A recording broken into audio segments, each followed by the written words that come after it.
1, 2, 3. Wait, should I tell you like the actual reason?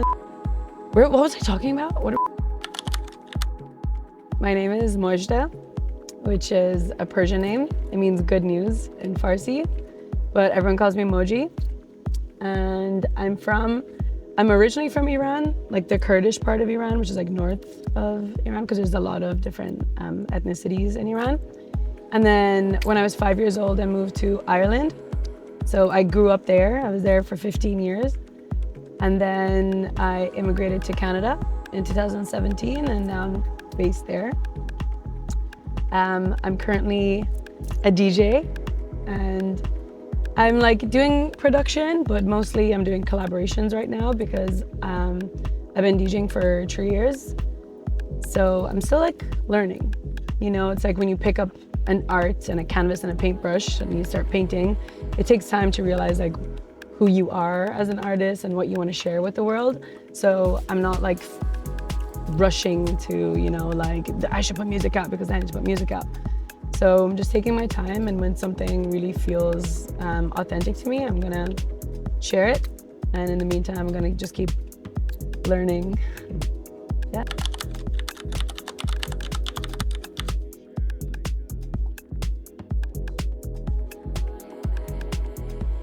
Okay, so obviously it started in Ireland.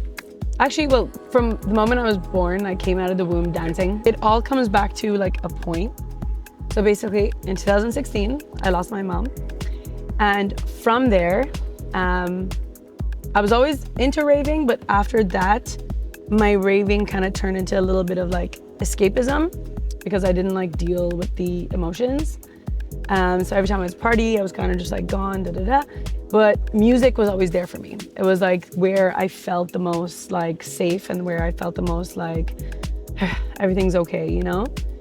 And after 5 years of that, COVID hit, and me and my friends spent a lot of time together in like houses, and we would just be listening to music all the time and like parties and this and that, just like get-togethers.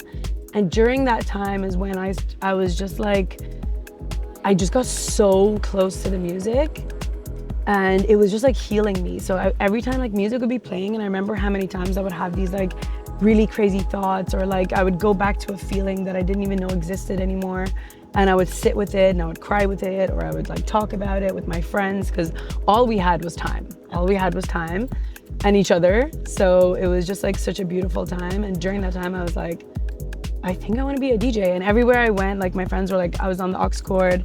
They were like, wait, what should we play? Blah, blah. Can you send me the song? What was that song? And I'm just like, boom, boom, boom, boom, boom, boom, you know? So yeah, from there I just bought equipment, and I went straight for like, I didn't like do like beginner equipment. I was like, equipment. And I just started practicing, and then I disappeared for like 2 months at home, and everyone's like, hello, like, are you okay? And I was just in my bedroom like, oh my God, how'd you do this? Da, da, da. And then one day I just came out and I was like, okay, I'm a DJ, but I was also working in nightclubs for like 6 years before that. So once I said I'm a DJ, everyone was like, obviously, like there was no, I didn't have to like prove it. Everyone was like, she's been on every dance floor, she's been on every club, she's been doing this. So it made sense, like a part of my personality. So yeah, that's how I started being a DJ.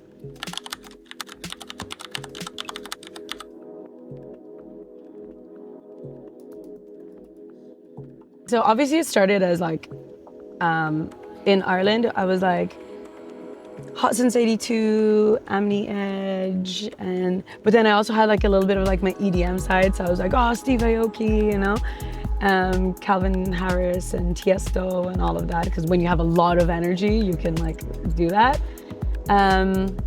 So that's how it started. I remember I went to like Croatia Hideout Festival, and I was like, you know, always following the music. And then I came to Ibiza when I was like 20 with all my Irish friends. We were like in San Antonio doing the whole like the Irish way, you know. And then I moved to Canada, and I couldn't really find the house music scene in Canada. It was a lot of hip hop, especially in Toronto, because like Drake and, you know, Party Next Door and everything. So that's like the culture there. So that's where I kind of went into like my hip hop kind of vibe, and there was like a lot of like alcohol involved and everything. But I remember I was always trying to like get my friends to like hear some house music. I was like, wait, listen to this though, listen to this. And they were like, okay, cool.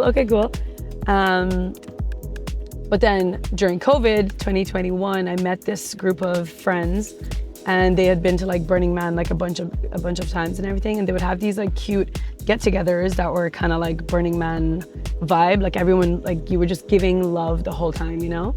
So once I started partying with them, I like felt a level of love that was like very healing to me, and I was just like, oh, this kind of friendship exists, like this much like respect and love and care. And it was like their music was a little bit more like, it was deeper. There was like, I don't know, like Damien Lazarus, like Crosstown Rebels, like All Day I Dream. Like it started like that when we were hanging out a lot. So during that time, that's why I feel like the music like really expanded my mind and my heart and like everything. So I feel like the more deeper you get, the less is going on in the music, you know, like in the EDM, it's like, there's so much happening, and then the closer you get, it's just more minimal. So I think I like started listening to more like minimal things and just kind of like getting into a groove. And I realized I really like to just like, you know, groove. And during this time, obviously I realized that so many different types of music has different controls over your body. And from someone who loves to dance, and like my body responds to music. Like I don't have to think about it. It just kind of like happens. I started realizing like what kind of music made me dance, what kind of music made me smart, what kind of music made me feel stupid, what kind of music made me just be like, eh, like, you know what I mean? Like each one has its own vibe, you know? So sometimes it's fun, sometimes it's deep. Like it's so subtle what's happening in the music, and you don't even know why. And everyone, they're like, oh, this is house music, but there's so much different elements and like notes and sounds that can come that make you feel something. Like even the tone of like a piano can be like really sad or like really happy, but it's still piano, you know? So once I became a DJ, obviously I was kind of like, you know, drinking a little bit, and like, because it's like easier, you know, you're on a stage and there's a bunch of people in front of you. And I was kind of looking around at like what all the other DJs are doing. And a lot of people were doing like Afro House at the time, like 2023, 2024. It was like Afro House was a thing in Toronto. And I remember like playing a little bit of it, but I also didn't want to like do what everyone else was doing. I'm like, wait, this isn't the music that I party to, but all these clubs want this. So I'm kind of like doing that. But I remember not wanting to do it. I remember DJing and being like, okay, I'm doing something I don't want to do, but they look happy, so I guess this is it. But then it started like not fulfilling me, you know? So it got to a point where I was like, okay, I need to like cut back on the drinking, because if I need to drink in order to connect with people, then that's not right, because I don't want to wake up the next day and not feel good, you know what I mean? Because in the moment it's like, yeah, and then you wake up the next day and you're like alone and you're like, was that real, you know? So yes, eventually I started deciding that I don't want to like drink anymore while DJing. And as I did that, my style of music started changing. I couldn't listen to like things that were like too fast, you know, like anything above like 129 BPM, like I couldn't play it because I'm not there, you know what I mean? I couldn't you have to be there, you know? And that's when I kind of started discovering like indie dance, you know, like Miragami, Adam 10 kind of world. And I started hearing, like, I remember the first song I heard, I was listening to one of my friends, she like put me on, she's like, oh my God, listen to this Adam 10 set from like Robot Heart or something. And I was like, okay, and I played it, it was in 2024. And I was just like, wow, like, and I was home alone by myself. I wasn't drinking, I wasn't on anything. There was like, it was just me in my natural state, and I loved it. I loved the speed, I loved the funkiness, I love how like it kept me interested, and there was so much ear candy, you know? So that's why I was like, wait, I really like this. And it still has like a minimal effect to it, but it's like fun because I love vocals. So yeah, it gave me like a different vibe. So I started like going in that direction a little bit. So as I was playing, and I was like, I had to rebuild my love for DJing, because once you're like drinking and then you're not, you're kind of like, wait, I'm nervous, because because before I had trained my nervous system into thinking that I need like a shot or 2 or 4 in order to be like, okay, now we're good.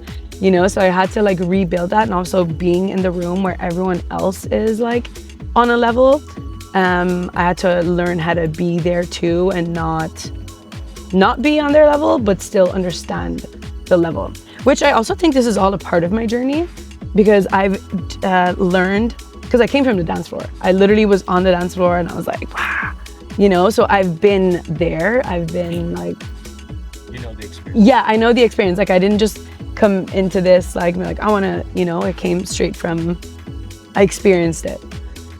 So now I think the thing that really got me back into it, that really inspired me, was Adam 10 and Mita Gami and that world of music. And obviously like house, like I like Jamie Jones, and like I loved Solomon. And so there's a lot of like different, I like Bedouin, I like when they get deeper. I like to experience different things. So I'm not constantly like, I just want minimal. Like sometimes I want to groove. Sometimes I want to go and just like feel, you know, when I'm at a Bedouin set, I'm just like, let me think about things. Like I want to think about things, you know, I want to expand. But then sometimes I'm with my friends and I just want to like have some fun and feel sexy and just like be like, I love you, no, you know, like that.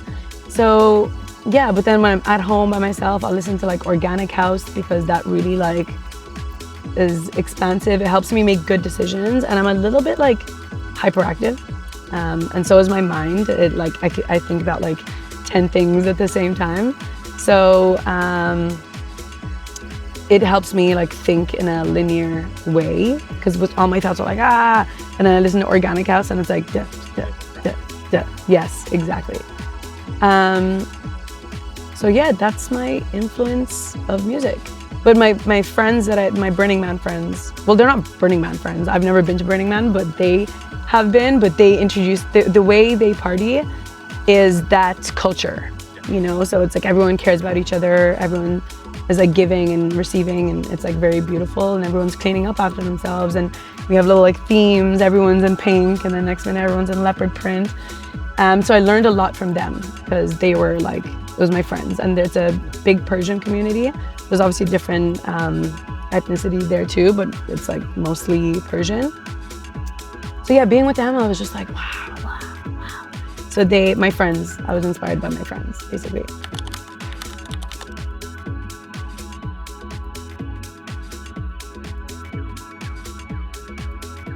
Some of the hard things that I experienced from when I became a DJ, obviously being a girl. Being a girl, it's a man-dominated place, and I always love to like, you know, be beautiful and dress cute and pretty and all these kind of things. So I feel like being that and trying to be a DJ, a lot of people wouldn't take it seriously, you know what I mean? They would think that I'm just, you know, like the biggest thing I heard was, oh, you're actually good. I was like, oh, thanks. You know, like they booked me because I was pretty, but then like they realized it was actually like a good vibe. So that was like one thing, like being a girl was obviously the hard part, but I kind of like stood my ground. I've always been pretty like brave, I guess. And like I say what I want to say and I hold my own. I think that's like from being like Persian, Kurdish, you know, like I feel like the lineage of women that comes before me is like, you know. So that was one part, like just like being the woman part. And then the second part was obviously being true to what I want to play, because there's like being a DJ and, you know, playing what everyone wants. And then there is like playing what you think that they should hear. You know what I mean? You kind of like read the room and you're not giving the exact things that they know they want. It's kind of like a different version of that. You know, like if you're in like a commercial room, for example, you know people love vocals, you know, but instead of giving them the exact mix of it that they know, you find a nice, sexy, beautiful version of it. But there was a part where the more I was being true to like, no, I don't want to play this and I don't want to play that, the less gigs I was getting. So that was kind of difficult because it was like a big transitional phase. But I was lucky that I was making money in other ways, so I didn't depend too much on DJing. And I think that's very important. If you're becoming a DJ, don't depend all your finances on DJing. But yeah, being true to myself, because the more I become true, the less I'm accepted by every club and every promoter and every party, you know? So that was hard. And then one thing that was the biggest like switch for me was reading The Creative Act by Rick Rubin. I read that at like the beginning of 2025. Yeah, that one just made me realize that like, because I always knew I didn't want to like fit in, and I always knew that I don't want to do things the way other people do things. And in order to be like an artist and something different, your path is, you can't look at someone and be like, oh, I'm gonna do it like them, like this is how they did it. I have to create my own path in order for it to be legendary, in order for it to be interesting, you know what I mean? Like if I look at the playbook of how all the DJs became, you know, like what they are today, and I start following their playbook and their story, it's just like, it's not my story, you know? So that book made me really take my time, because there was moments where I could have ghost produced. There's moments where I could have just been a product and played what everyone wanted me to play, and just been in the, you know, like boom, boom, boom, and, you know, or just been like a content situation. So I always like to follow my heart. So that book made me really, like anytime there's like, oh, but you can't do it like this, I'm like, says who? Says who? There is no rules. There's no rules to this journey, as long as I feel good and I wake up and I'm healthy and I have good people around me. Like that's a big part of it, because when I look at music and the different genres and the different subgenres and the different artists, I look at their crowd. I'm like, what rooms do I want to be in? What kind of people do I want to continue meeting in this world? Because one of my other passions, like one is like music, but the other is human connection. Like I love meeting people. I love talking. I love like hearing a new perspective. I love hearing a new like way of life. So obviously the music that I play, I want to attract those like-minded people. Like I want like high level, you know, creatives and interesting and fun and playful, and yeah, same frequency. So I need to keep my frequency so authentic that my music matches my frequency, and then I attract people on the same frequency. So that's very important for me. If I'm like traveling to go somewhere for a gig, I need to make sure that it's like I get to be around my type of people, because if I'm around like things that is not like, you know, because I'm very sensitive to energy, you know.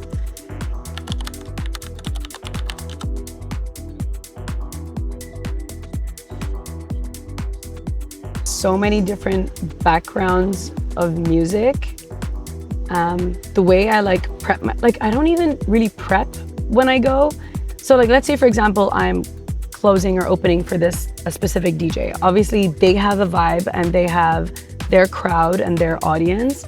So I know that like, for example, like they're a little more like deep, techie, a little more melodic, you know, like when I close for Bedouin, for example. I just like make one playlist and I'm like, Bedouin, this date.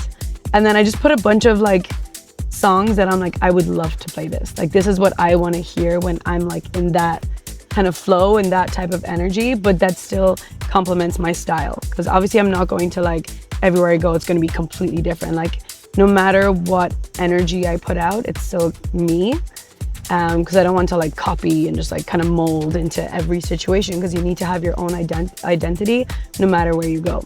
But I'm also not like very fixed on, I'm not like, I played this, you know, like a lot of artists, like everywhere they go, they're like, this is what I do and this is my sound. And sometimes in that specific place at that specific time, like what you always do is not what's needed. You know what I mean? So like, do you, but like, you know, like look at the crowd, like, okay, people aren't dancing.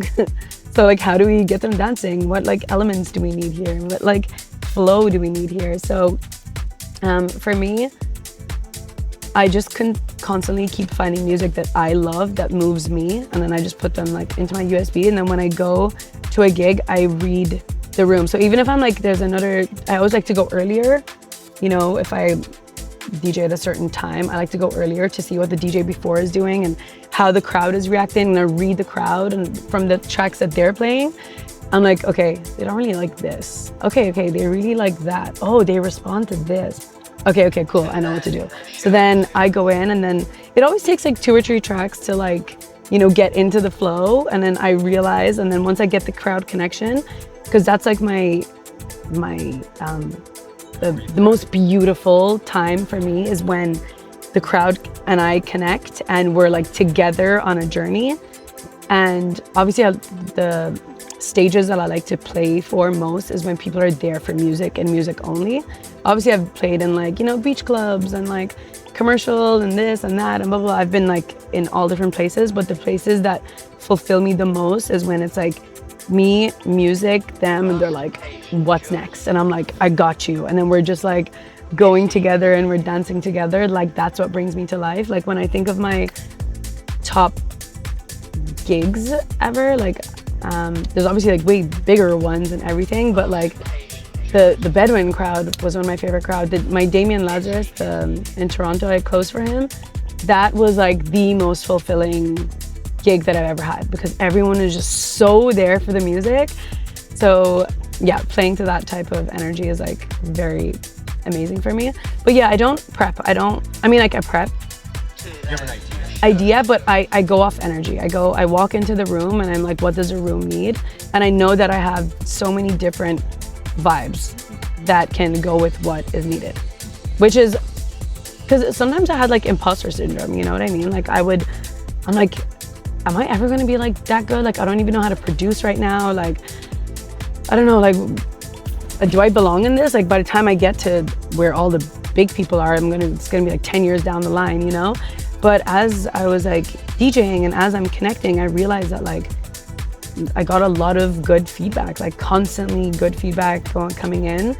And it got to a point where I couldn't stop, you know? And like they need me. My friends are like, hey, when's the next time? I'm like, okay, so need to plan the next time, you know? So yeah, it just became a part of who I am, and it made me present, because I think I have a lot of passion inside me, which can become like addiction if it's not, doesn't have somewhere to go, and if creative energy doesn't have an outlet, it doesn't know where to go, you know? So I would find that in like relationships and like friends and like partying and stuff like that. I didn't know where to direct it. So once music became something, I had a direction, and it healed me in the process. You know, I stopped drinking and I stopped doing some other things, and I just became so much more present. I became so much more who I am, and I'm still becoming, which is like even just 2026 itself, like every month I'm just like changing and evolving, and just like music is just by my side through the whole thing. And I hear like even my sound change. I find new artists. Like maybe 6 months ago I'm like, oh my god, this is the style, I love this. And then now I have like different artists that I'm discovering, and I'm like, oh my god, I love the way you do that, you know? And then I'm trying to like, yeah, still becoming, still learning, and I love it.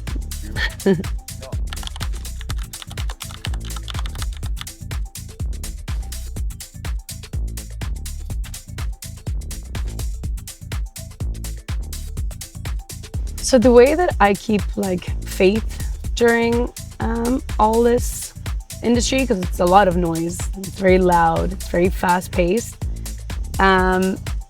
is probably my relationships. The people that I have around me, they're all just such beautiful people, such amazing souls. Everyone's intelligent, everyone's talented, everyone is like doing something very interesting with their life. So I get inspired by my friends, you know what I mean? I have one friend who has these like social events that she does, and she's like a creative, and the way she does that, just listening to her speak, and I'm just like, wow. And like, I love her brain. And then she gives me feedback on what she thinks of me and my journey. and then I get a different perspective of me, you know, and I have like so many different types of people like that. So I think my relationships is what has brought me to this point, like my confidence and my just believing in my journey. Because if I was to be externally looking at, you know, like what direction to go, I would be chasing maybe, but my friends have really kept me grounded and gave me enough love where I'm not searching for love through music. I'm not searching for validation through performing, or like, you know, like when I'm in the DJ booth, I'm not like, oh, finally getting attention, you know, like, because I have attention. I have love with my friends. I give them attention, they give me attention, and we expand each other. So I'm not, when I'm in the DJ booth, I'm not looking to receive anything from it, or I'm not looking to receive anything from music, you know? Because also the feeling that you get when you're playing, like when a crowd responds to you, it fills you, you know? And that can easily get to your head. And that's why a lot of like artists, they might like go around being like, you know, like I'm the shit and stuff like this, but we're never bigger than the music. Like it's the music, and I'm just here to be a channel. Like I am channeling this creative energy and this beautiful thing that has been given to us in this world. And I'm just here to share it. Yeah. You know, I'm a sharer.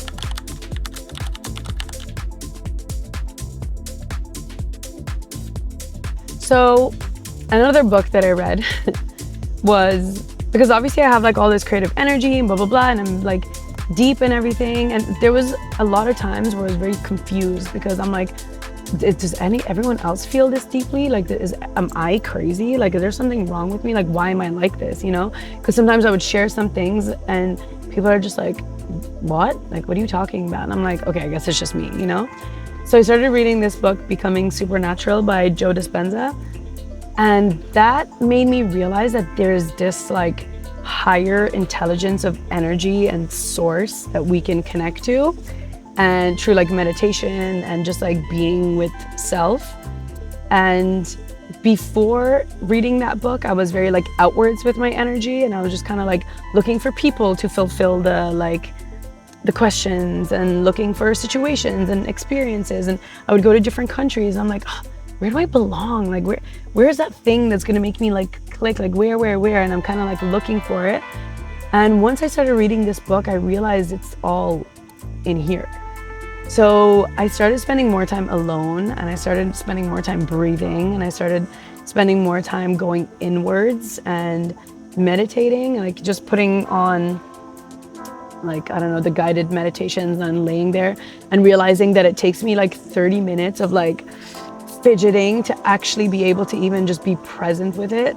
Because and a lot of times like stuff like that would be like, okay, never mind, this isn't for me, you know? But it's not that it's not for me, it's that I need to like, you need to build it. You need to like actually, yeah, you need to like, you know, figure it out. So that book really started bringing me inwards, and I started realizing, like I realized when I was in survival mode, I realized when my energy was stuck in my stomach, I realized the time that like I wasn't in my heart energy, and all the decisions I was making at that time. Because I'm a Scorpio, so I'm constantly trying to transform, and I'm constantly trying to evolve and understand. So I analyzed every part of my journey, you know, and the decisions I was making at the time that I was making it. And the biggest thing that made me who I am right now, because it was the beginning of 2026, I got very sick and I got appendicitis, and I kind of sat with it for like almost 4 weeks until I went to the hospital, and then I had surgery. But in that time, I like, for the first time in my life, I hit rock bottom with my physical health, and I no longer could dance, I no longer could DJ, I no longer could be out and about. My cup was empty. I had nothing to give, and for the first time, I wasn't able to give anything, and I had nothing. All I had was myself and my mind. And I just went on so many journeys of like, who am I outside of being the happy girl, positive, dancing, energy, love, confident, like all the good stuff that's all outwards and high. Like, who am I down here? Like, what's going on in here? So I only recently started like feeling better. I think it's been like a month where I'm like, I'm back. But hitting rock bottom with my health and having to like refill my cup made me be very particular with who I had energy for, what friends I could speak to, where I could go, what rooms I could be in. Because I didn't DJ for 2 months. I wasn't even able to listen to music. I couldn't even like look at my phone. I'd look at my phone and see people and everyone's like achieving, and Instagram is like, I did this and I did this. And I'm like, oh my God, I'm falling behind. And I would look at like beautiful girls. And I'm like, oh my God, like, oh my body, like it looks like this and my hair is falling out. And I went like so dark for the first time physically. And just going inwards, yoga, meditation, mushrooms. Mushrooms really helped me. For like a month I was doing like mushroom tea like once a week, and I would just go on these like journeys by myself, and I would just like dance and feel my body and like feel every like ligament and like opening my chakras and breathing. And it really helped me connect, because when you live in a city, you can feel like very ungrounded, and especially in the city there's a lot of hustle culture, so you're like, I need to keep going, I need to like make music, I need to like make money, I need to da because you feel like you got bills to pay, you know. But the mushroom really reminds you that like there's no past, there's no future, there's just like right now. So basically the thing that keeps my faith going and the energy source that keeps me going is me and my soul, and taking time alone. My alone time is very sacred. To just be, to let my mind wander. Painting. So I've always been a painter. I'm like really into art, but recently I haven't had the time to do it, because again, like go, I have to do this and I have to do that. And sometimes like painting seems like it's just like, okay, what's this painting gonna do for me? Like I'm gonna paint, but like I have so much shit to do. But during that time where you just lose yourself in art and color and is when your mind wanders, and it's when you become a channel to creative energy. Like the muse comes and it's like, here's an idea, and it's like, oh my God, I would have never got that idea if I was just scrolling on my phone, or if I was just out with my friends, or if I'm just like go. It's not gonna come to me because I'm not receiving. Yeah. So only during like painting and meditation and time alone and isolation and away from phones, and sometimes even away from music, but also different types of music, is when I get like the sparks of like, oh, I should do this and I should do that. And another thing was, I didn't leave Canada for 7 years. So from 2017 until 2024, I didn't leave Canada.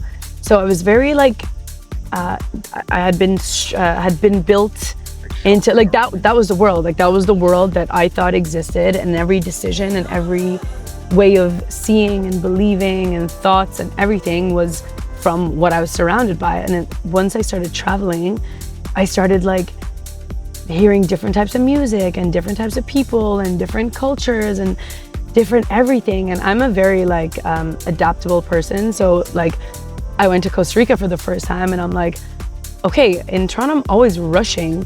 Here nobody's rushing, so let me go at this pace and see what this does. And it's just like laying on the beach and being in the ocean and sitting with people who are just so present. They're not running to go anywhere. They're not, you know what I mean? So I learned a lot just from traveling and just being around different people.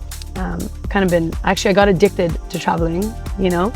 So from 2024 until 2026, and 2026 is when I was like, okay, let's go. I'm leaving Toronto. I'm gonna go out there and I'm gonna search the world. I'm gonna find me and and that's when I got sick. I actually got sick in Mexico City, and then I went to Costa Rica, and I was like, ugh.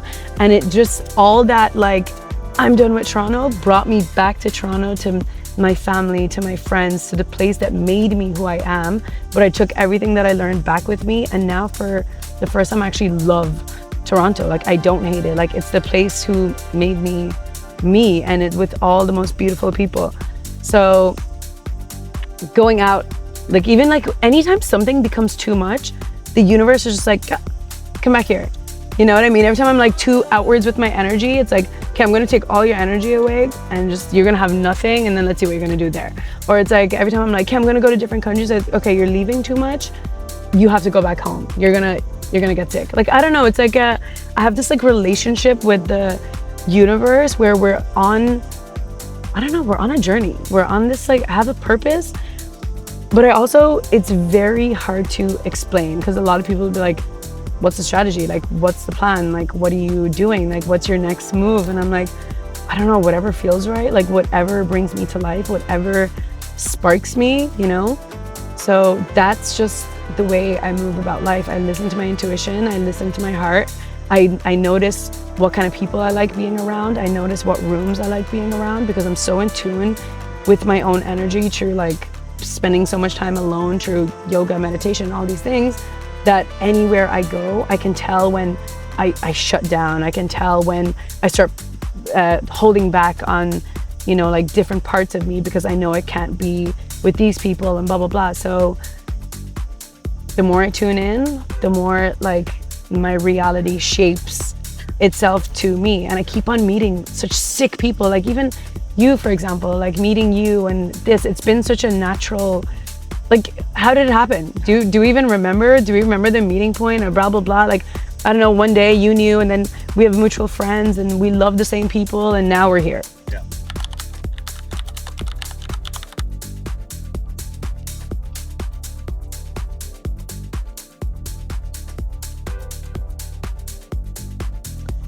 At this time, I'm very excited, like, for what's to come. I feel like I finally found who I am in the music industry, because there's so many places to be and so many rooms to be. I am now just building a world around myself. So I've been doing YouTube sets where I kind of just like do like a 2-hour set, record it with my friends, authentic, beautiful, good energy. And I share that because obviously it's hard to be everywhere in the world and get everyone to hear your art, you know? Because like if I'm here right now, how can I can't be everywhere, you know? So I think that technology and like the internet is a beautiful thing right now if you use it as a creative expression. Because I know a lot of people are kind of like, oh, like the social media thing is so annoying. Like you have to pretend and you have to act and you have to do this and you have to do that. And it's like, yes, but also you have full creative control on how you want to share yourself, you know? Like you can follow the trends and you can follow what everyone else is doing, or you can do something completely different and still get it out there. And I know the algorithm's hard and everything, but anyways, that's a different topic.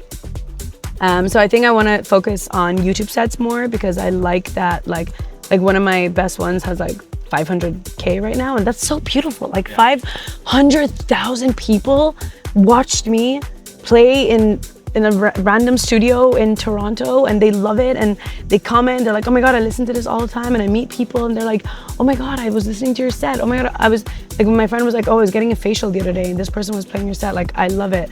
Or my friend was in Dubai and she's like, I'm in a shisha lounge right now. She sends me a picture and like my set is just like on the screen, you know? So I think that's really beautiful. So there's so many different ways that you can share a journey with people. So I want to focus on that.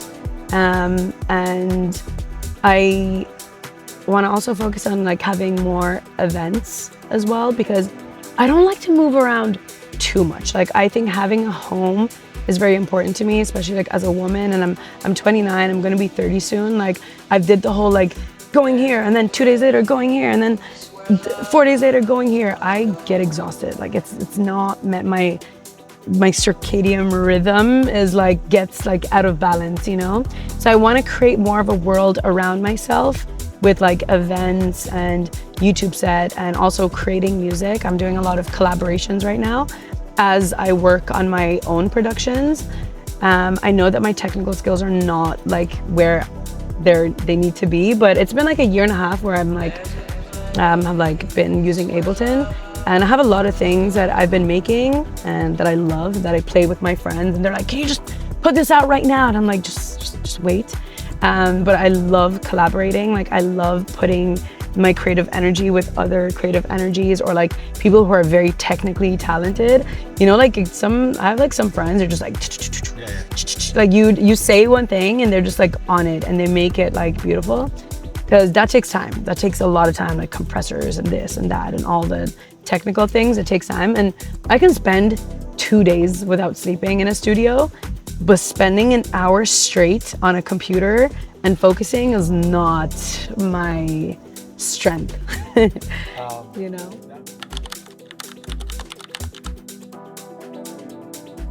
If I could sit with any producer in the world right now, I think it would be Mitagami. He's just so talented. Like, I don't know. And he does these like live orchestrated sets. Like, he's a musician, you know? And every track that he makes is just like, I don't know, there's just so much more to it, you know? There's so much happening if you like listen to all the elements, and it's just like, how did you come up with that? Like, how did you even think that, like, I want to get this sound and put it here, and you know? Because there's a lot of like, house music can be very like repetitive. It can be very like, a lot of it can sound the same. So when people do something that's very different and that spark like wow in me, I'm just like wow. And I think he's very talented. That would be like obviously an amazing collaboration. Yeah. We'll send that one. My name is Mojie and I live in Toronto. I'm based out of there. I'm from Iran. And you can find me on Instagram, Mojie_music, and same thing on SoundCloud, and same thing on YouTube, and all over the world too, here and there. And I hope to be in the same city as you someday soon. From as long as I can remember, I've always been dancing. So even like with my family and everything, I was always in the middle, and like Persians love to party. So yeah, I was always dancing, always life of the party. Oh, by the way, the way Mojie came about was my mom used to always call me Mojie. So like I was a kid and she'd be like, Mojie, like this, Mojie, that.